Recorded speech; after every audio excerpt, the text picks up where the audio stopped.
Hi, I'm attorney Greg Dell, and I'm joined today by attorney Stephen Jessup. And today's disability benefit tip is your doctor must document all of your complaints in his records.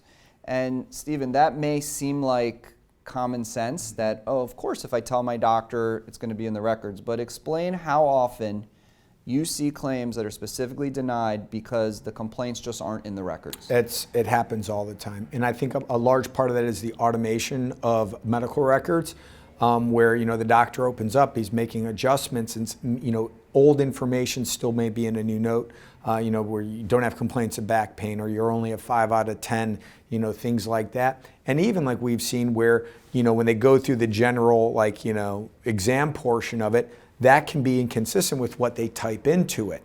And the insurance companies will use that. When we review denial letters and it says your doctor said that you can do X, Y, and Z, and the person is blown away like, my doctor's never told me that.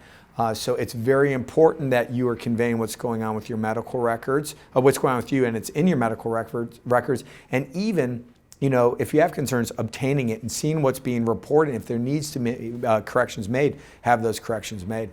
And how would a person really make sure that everything they're saying is in the records? How can they verify that? By obtaining a copy. And if you have a good relationship with the doctor, impress upon them the importance of documenting all these things.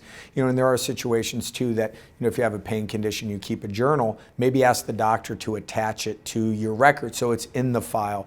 Any of those types of things that can help your doctor really build up that information. And honestly, at the end of the day too, it should also help the doctor in their treatment of you because they have a better idea of everything that's going on.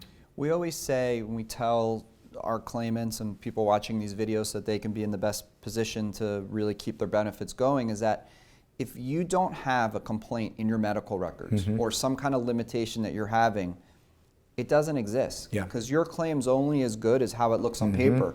And when the disability company gets the claim, they take the claim, basically the person handling your claim is just a paper pusher or organizer. They give it to a doctor or a nurse.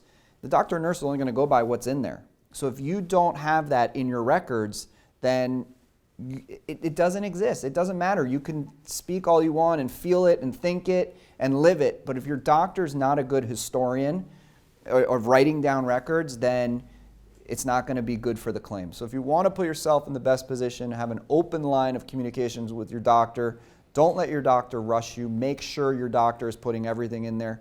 Be vocal, be honest, and be consistent about your complaints. And if you're having a good day on that particular day, then clarify to the doctor, this day might be okay, but here's how I was yesterday, 3 days ago, or last week. Because if you just go in there and say, today was a good day, the doctor is going to put patients feeling good. And that's going to look very poor as well. No good deed goes unpunished, unfortunately, in the disability world. So if you have a long-term disability insurance claim, feel free to contact Stephen, myself, any of the lawyers in our office. We're available to represent you anywhere in the country. We always provide a free initial consultation to review your claim. We encourage you to spend some time on our website where you can learn a lot of information about your company, your occupation, your medical condition. We always put out these videos on a weekly basis. We would love for you to subscribe to our YouTube channel so that you can constantly get a flow of tips to protect your benefits and give you the best chance to make sure you're being paid. So should you need us in the future, we look forward to you reaching out to us and speaking with you.